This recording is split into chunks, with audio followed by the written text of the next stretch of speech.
We are live. Parcel's just arrived for me. Okay. Wonder Ooh. wonder Are we what going to have a that could live be. opening of the parcel? Yeah, why not? Let's have a live opening Okay. opening of the parcel. Well, it's not a bill. No, because it's the wrong colour brown envelope, isn't it? for a Exactly. bill? Yeah. Yeah. Anybody opening a bill this morning? Commiserations from me. I do actually know what this is because Okay. this is someone that I spoke to last week. This is It's either music or ergo related. It has to be one of the two. It is actually music. So this is from Sicky. There's a name. It's actually there's the best wishes. Thank you very much. And that's the album. There you go. Nice. Garbage Town. Garbage Town. If you can tell us where Garbage Town is, that's the competition for today. Is your town a garbage town, or is it quite clean? You know, I don't see so many these days of those signs that said, you know, Britain's most beautiful town or whatever. Do you think people have stopped having beautiful towns in the middle of the pandemic? And I always find it quite strange. It's a bit like where someone gets like a card that says "World's Best Dad" or something like that. You know, there's just I'm not sure how that can sort of, you know, there's millions of people trying to claim that throne. So it's a bit like I bet there's hundreds of UK villages claiming to do that. So I think it's a little bit, what's the point? Are they really? Let's change the background. Let's swirl it round. Yeah. Tie-dye. And let's bring tie-dye, and let's bring in a couple of guests. So we're saying welcome today to Rob Bennett. Hello, Rob. Hi, Rob. And not morning, afternoon now. Well, that's true. And all the way from down there, down there, it's Nicola. Hello. Hi, Nicola. Hello. Long time no see. Long time no see indeed. How are we all doing? Yes, absolutely fine. Thank you. Windy autumnal afternoon. Now, so last time we spoke to you, Nicola, was probably still in lockdown. Maybe, yeah. Yeah. Cool. That seems like a long time ago now. Yeah. What was lockdown? A vague and distant memory. Do you know, it's one of those things, isn't it? When we were in the midst of it, do you remember saying to like other people, one of these days we'll look back and we'll go, do you remember that? But you were kind of saying it optimistically, like it was like, actually, this is disastrous. It's going to go on forever, and there's no way we're going to ever look back and say that. But now we're actually at that point where we're kind of looking at it and going, do you remember that? Of course. Hard to believe it actually happened, isn't it? When you look back at what we actually had to do and what the restrictions were around us in the middle of it, in the midst of it, it was just you could only get out for an hour, couldn't you, to go and exercise and stuff. You think, really? It's like, interestingly, Rob, I went to school the other day, and there was a line up for buying cakes in the school, and for some strange reason, everybody had decided to sort of separate themselves from everybody else 2 meters. I just felt it was kind of almost like a learnt response. Yeah. I don't know whether anyone else has seen that in any other shape or form in society, but you know, people have now kind of just keeping a little bit. Well, I think that's quite good, because you don't want people too close to you, do you, generally speaking? No. It was so actually it was all great. You know, we actually learnt to keep personal distance away from each other. Yeah. You know, whereas before we all kind of like, you know, crowded up on each other. But I mean, obviously there are still people catching COVID. There are still people, you know, suffering with it. But in general, life now seems to be going on a pace. Yeah, a bit more normal, isn't it? So, Who's been to the most crowded room here between any of us? Well, I've I've been to 2 music festivals, indoor music festivals. One was this time last year, actually, and the last one was in August, and I got COVID at both of them. So, Right? Did you? Rob, when you go into the next one, can you just let us know so we can all avoid it? They were giving it out on the door, were they? Yeah.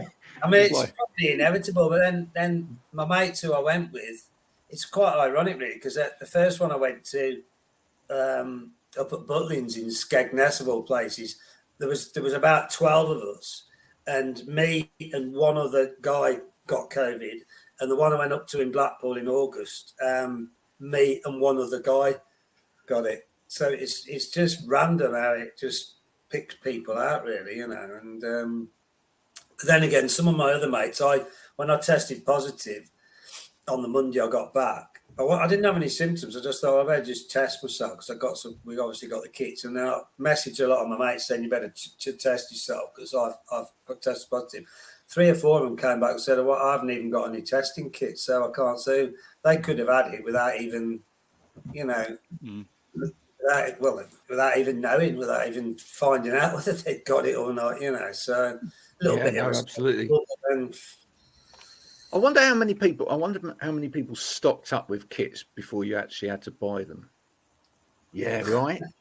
I wish I had. Yeah, we in here, and if I swung the camera around, it's like a pile like this. Well, I didn't quite get that many, Graham, but I did order like 3 or 4 kits, thinking I'm going to need these. Yeah. So. Well, my wife had to carry on testing for quite a long time. Yeah. I don't think she doesn't. Well, then do it next to now. all the piles of toilet rolls as well. You got Yeah, Pasta and rice. all of that. Oh dear, oh dear, oh dear. That was something else as well, wasn't it? In the middle of it all. Goodness me, I remember. I think I stopped off at a supermarket, a big supermarket, which is just off of the motorway at Cribbs Causeway. You can all probably guess which one it is now. Up at Bristol Way, and people were fighting for like toilet roll and stuff like that. I've never seen anything like it in my life. It was there. Well, now listen, for people that have never met you before, I mean, we know you, but other people might not. Let's just have a quick introduction. So start with Nicola. Just give us a quick introduction. Sunny into who Nicola. you are. Sunny Nicola, I was going to say, yeah, just as the sun comes out and blinds me. Oh, I hate that when that I'll happens. sort that out in a minute. So I'm Nicola. Hi. And I have my own business called Ignite, and what we do is help people figure out flexible and hybrid working. Ta-da! Yeah, whatever that might be. Whatever We'll talk that to you might be. about that in a minute. And Rob, introduce yourself to. Yeah, I'm Rob Bennett, X2 Workspaces. Just rebranded earlier this year from X2 Furniture to X2 Workspaces. So we're essentially providers of 3D space planning, design, and fit outs and commercial fit out and furniture solutions. So I am DSE trained. So I sort of know what I'm talking about in those areas. So, but yeah, we've had a bit. It's had a bit of a lull in furniture. We seem to be inundated with fit out work, and furniture sort of dropped by the wayside a bit. But yeah. Well, for those that don't understand the difference between the two, what's fit out work? What's furniture? Well, fit outs, obviously fitting out, ripping out and putting, ceilings, floors, decorating, mechanical and electrical. So partitioning, Yeah, for example, partitioning and carpets. Pretty much anything to do with the fabric of the building. Whereas your furniture's your loose, your FF&E, your loose furniture and so forth. And that's why I've got the association with Steve, the connection with Steve, and yeah, trying to get people's minds around ergonomics and stuff is a hard battle. Oh, tell us about it. Welcome to our world. Welcome to the world. I don't think a day goes past when I say to people, do you know, I've been banging on about this for 22 years now. And they're like, what? Yeah, I've been saying the same thing for 22 years and people still don't understand it. They still don't listen to it. I had a bit of a moan earlier in the week. There's so many new CEOs coming onto LinkedIn. Hi, new CEOs that are coming onto LinkedIn who are in their early 20s or whatever. Lovely to meet you. And they just keep posting these selfies of themselves using a laptop anywhere but anywhere. Like, you know, it's like, what, you know, and I was like, why are you doing it? You're just giving off the wrong message to everybody else. Yeah. It's like, yeah, man, I'm crushing it. And my spine at the same time. Brilliant. You know, you just want to transport them forward 20 years and go, do you know what? When you're 40, you'll be in pain. You won't be sitting there going, you know, with your lovely abs and everything else. You'll be like, you know, you have developed a bit of a beer gut by then. You know, you have eaten too many takeaway curries, and you'll be sitting there going, oh my goodness, I can't even reach my shoes to do my shoes in the morning. So, you know, just get on it. Understand. You know, maybe you should start replying to them, every single one that you see, Graham, with like, by the way. I'm going to actually. I just feel most of them are looking down like that when they're on the, you know, on a Zoom call or whatever. You know, because their laptops, you know, the screens too. The only thing that they actually get, is that in order to avoid double chin, I mean, in my case now it's quadruple chin, but in order to avoid quadruple, you know, it's like, I've got to take a selfie from up there, right? They understand that. They're quite happy to stand, you know, they're quite happy to hold the phone up there in order to avoid that, but they just don't get that, you know, when they're using a laptop. Well, here's the question, Graham, and it's worth getting Rob and Nicola's thoughts on this, sort of a little bit independent from us, is why are people not doing anything?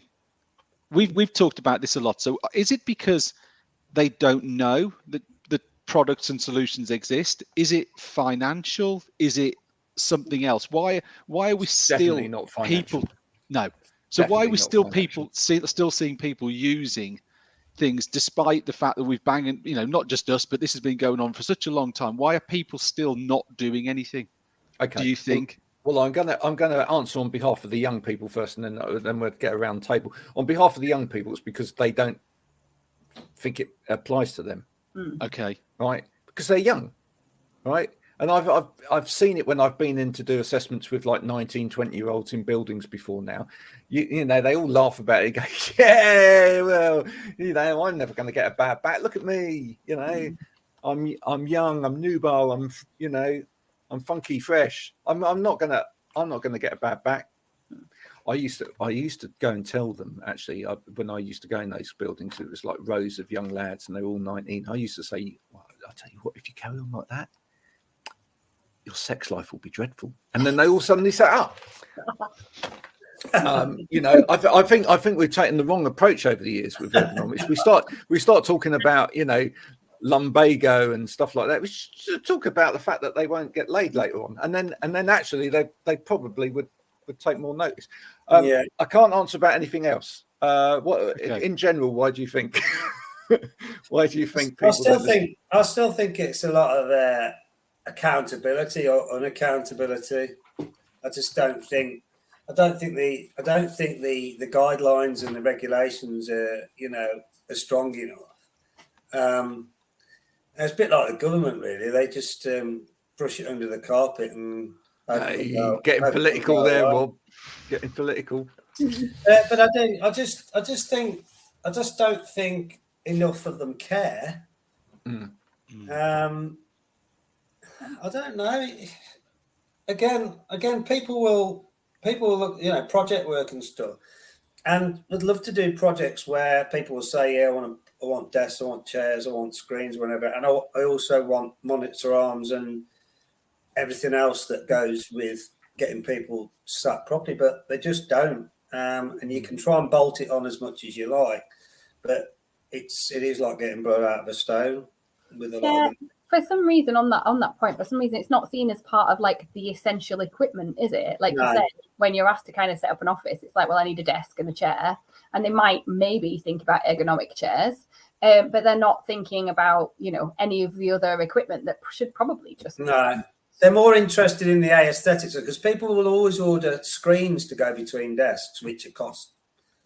You know, 120 quid if you want a good 120, 150 quid for a decent aluminium frame screen, where really you should really be investing that in something that's not aesthetic, that's gonna, you know, a monitor arm that sits on the back of this, then put the screens on afterwards if you got the money left over, you know. And it's just yeah, and again with desks, I just, you know, my philosophy is you don't need to spend money on desks. Desks are just pieces of melamine on a metal frame. You know, you can dress it as much as you want, but you can spend 3,000 quid on 8 bench desks or something, but you don't need to do that. Get people sat properly and get people the equipment that's going to make them comfortable.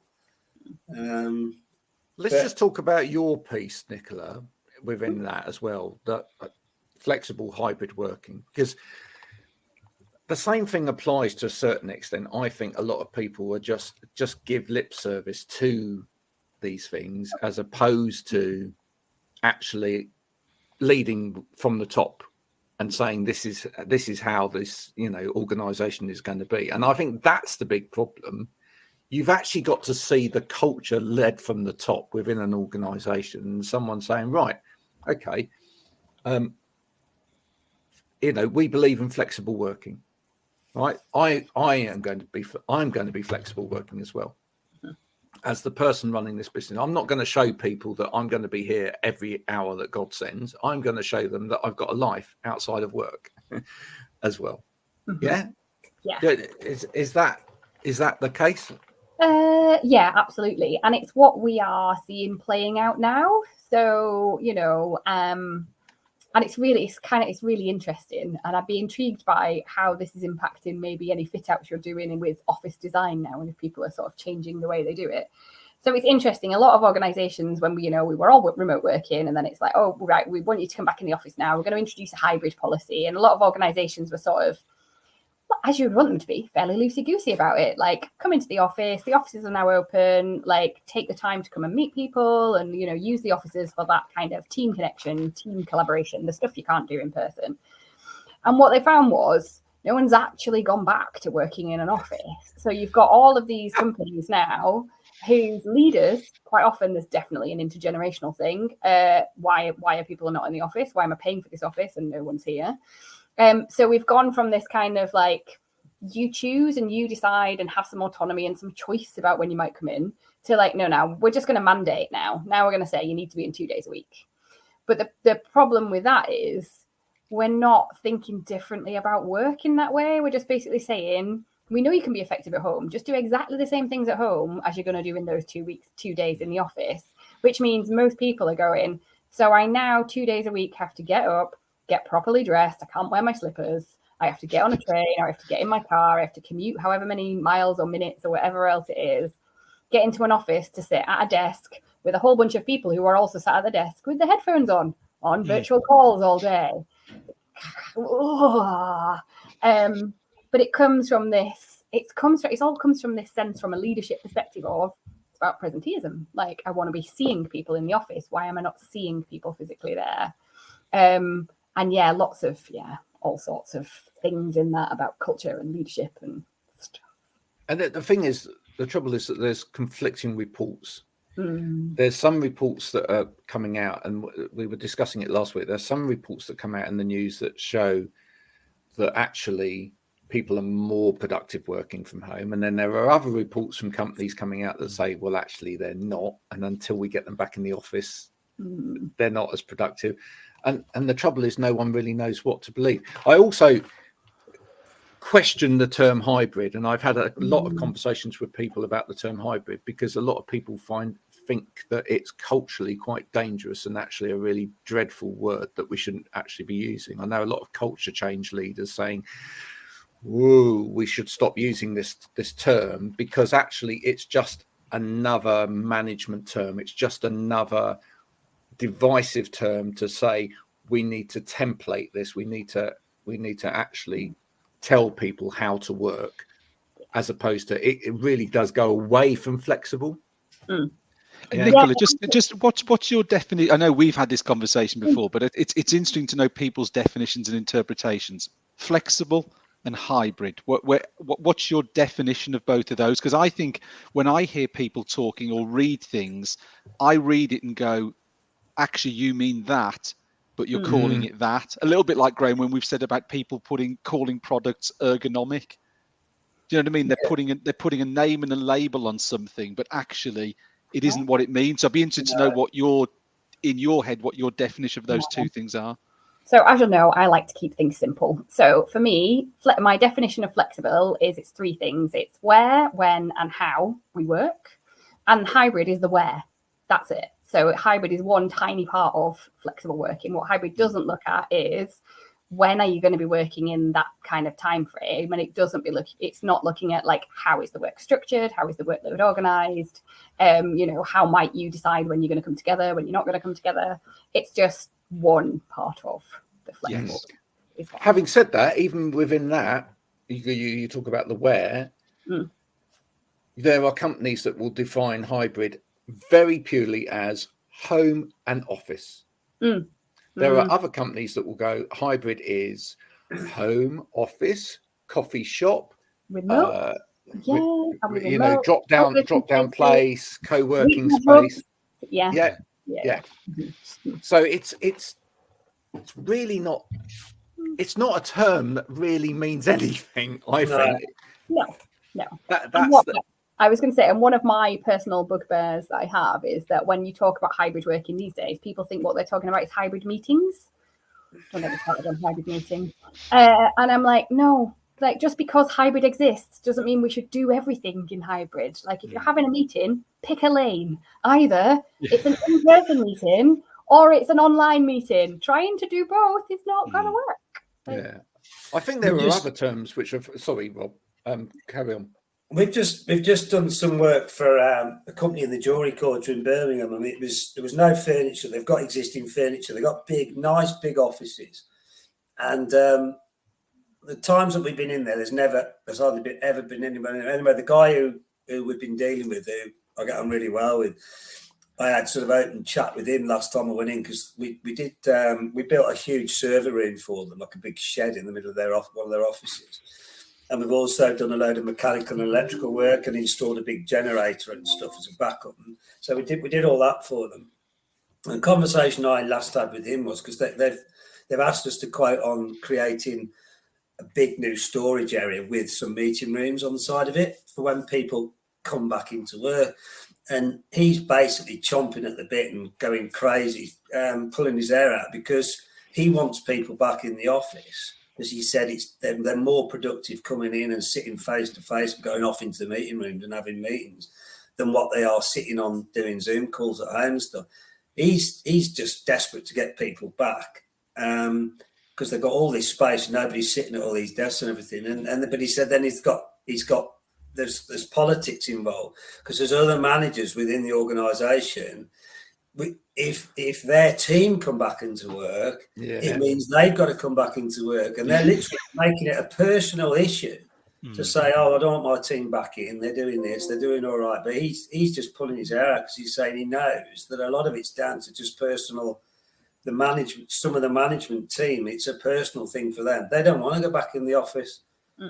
But that's interesting that it's management, isn't it? It's interesting that it's management. And Nicola, are there any reports or is there anything you've read that kind of identifies hierarchically where the kind of pull towards working from home is? Because, I can see that if you're a manager, why would you want to face your people on a day-to-day basis? It's too close to people again, isn't it? Let's go back to that. I haven't seen reports on it yet, but anecdotally, there's lots of different nuances in there. So it's the whole spectrum of people wanting to be in versus not being in. So ironically, those people who tend to be in management tend to also be more tend to be older, tend to have a house in which they have a working space, so tend to be more comfortable with working from home because I've got the space in which to work from home. But conversely, you've also got a whole group of people that are still in that same category that are like, no, I earn my stripes by being in the office for 60 hours a week, and I expect my people to be in the office for 60 hours a week. And if I can't see them, how do I know what they're doing? So yeah, I've I've not seen any reports yet, but in terms of where I think this is going next, is it's all resting on, it's that, as ever, it's that leadership kind of layer of how do you make it work for people in such a way that kind of allows people to have all of the good stuff that they had from working from home, and all of the good stuff that we think we get from office working. I'm gonna say here, right? I think one of the problems is that actually people look at it the wrong way round. All right, let's reverse engineer the whole workspace.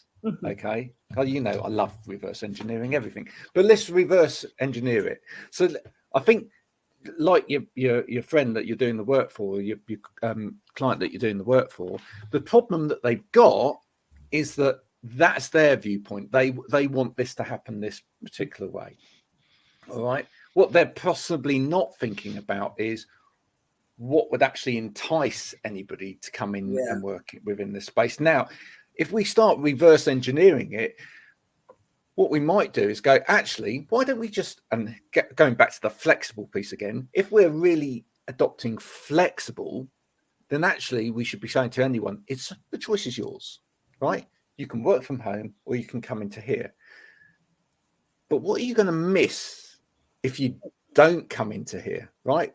Yeah. So if you start thinking about what you're going to miss if you don't come in, and making those experiences where people, if they don't come, won't get it, something that they actually want to be involved with, not something that they don't want to, they're happy that they've given that up, then actually they're more likely to come back into that space for those things, right? Yeah, absolutely. Yeah, I talk about the push and pull of it, and like a minute, what all we're seeing is the push of come back into the office. We need people back into the office, like 2 days a week, whatever it is. And when there's none of the pull of the like, well, what's in it for me? Why should I come into this? What's the instead? What am I getting from it? Other than a much longer day because I'm having to commute, more stress because I'm having to commute, and being less productive because I have to spend my day talking to people or having forced team activities, which is another fun thing that some people have done. Oh, let's have a team day. Yeah, Graham, I was going to say, are the waters being muddied further by a couple of the things that we've banged on about for ages? But if you're trying to entice people back into work, you've got train strikes, you've got extremely high costs of fuel, although it is slightly going the other way, but they're talking about it going back up again. And you've got things like gas and electricity at home. So you've got this push and pull, but then you've suddenly got all these third-party factors have come in to say, okay, I want to go in. I like the pull of the office, but I physically can't get in because there is a train strike. Or actually, I like the pull, but it's gonna hit me financially to drive into the office and park. So it then just gets it just sort of throws more sort of ingredients into the cocktail, doesn't it? Really, I totally agree, and I'm going to disagree with myself in a minute, but. let's go back to what I was saying a minute ago, right? Regardless of the cost of it or whatever, if it comes, because it's nearly that time of year, if it came round to like we're putting on a wicked Christmas party in the office, most of those people will be in. Right. We've got Ed Sheeran playing. We've that would keep me away. Well, there you go. We've lined up the Foo Fighters, whatever. We've got this happening. We've got a Christmas party happening. It's all going to be great. There's free food and drink. Everybody would be in. So I'm not suggesting that that's what people do, but what I'm saying is there would be things that would pull people back into an office, and it's not necessarily sitting at a desk and doing the. And I've said it over and again, doing the grunt work that they can do at home. It has to be a completely different experience that pulls them into that office. It's got to be something where they feel like they're getting something from a social aspect or a learning and development aspect to them that means that they would want to be there. And and then that should then have an effect on what spaces are created. So I would say to Rob, to your client, I would say, have you actually asked what is it you would like to see happen in this space? Right. So rather than design it and go, let's make this a meeting room, and everyone goes, oh, I hate meetings in meeting rooms. you know, what would be the best use of this space? If we had a space and you could have things in it, what would be the things that you would like to see, happen in that space? Then we will design the space around that, and then people will come into it because, you know, it's a good point. It's a good point. And it's probably a conversation I could have with him, because I've got, you know, I can have an open conversation with him. I talk to him about football and all sorts of stuff, you know, and he's very very down to earth sort of guy, you know. And he's probably someone I could just pick the phone up and say, how's that planning going with you, getting people, how's the things go with getting people back in, and just see whether he's still got that sort of negative stance on it, and just maybe put that to him and say, why don't you make it into, like, have one of them as a pool table or something, you know, just something simple like that. See whether I mean, it's something that's probably worth thinking about. Absolutely. Nicola, I know you need to leave us. I'm going to have to leave. Yeah, unfortunately, I've got something else at 12:30. But thank you very much for having me. It's nice. Thank you for coming on. Yeah. I'll look. Yeah, I don't know if we're connected. I'll look you up on LinkedIn. And need any help? Shout. Right, lovely. Thanks so much for your input today.